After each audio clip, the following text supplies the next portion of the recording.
Bacaan dari Kitab Kejadian. Keturunan Sem. Inilah keturunan Sem. Setelah Sem berumur 100 tahun, ia memperanakkan Arpaksad 2 tahun setelah air bah itu. Sem masih hidup 500 tahun. Setelah ia memperanakkan Arpaksad, dan ia memperanakkan anak-anak lelaki dan perempuan. Setelah Arpaksad hidup 35 tahun, ia memperanakkan Selah. Arpaksad masih hidup 403 tahun. Setelah ia memperanakkan Selah, dan ia memperanakkan anak-anak lelaki dan perempuan. Setelah Selah hidup 30 tahun, ia memperanakkan Eber. Selah masih hidup 403 tahun. Setelah ia memperanakkan Eber, dan ia memperanakkan anak-anak lelaki dan perempuan.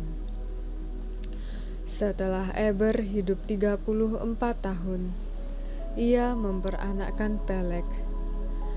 Eber masih hidup 430 tahun setelah ia memperanakkan Peleg, dan ia memperanakkan anak-anak lelaki dan perempuan.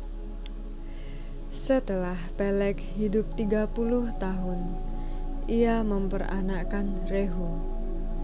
Peleg masih hidup 209 tahun setelah ia memperanakkan Rehu, dan ia memperanakkan anak-anak lelaki dan perempuan. Setelah Rehu hidup 32 tahun, ia memperanakkan Serug. Rehu masih hidup 207 tahun setelah ia memperanakkan Serug, dan ia memperanakkan anak-anak lelaki dan perempuan.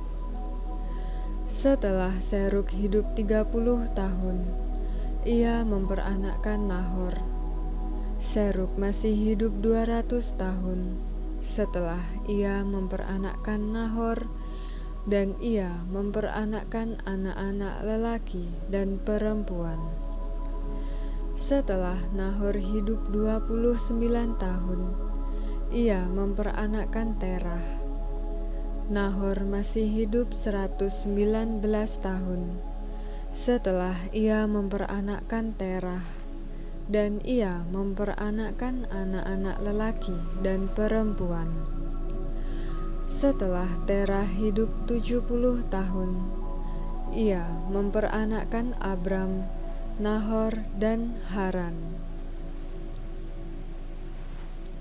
Demikianlah sabda Tuhan.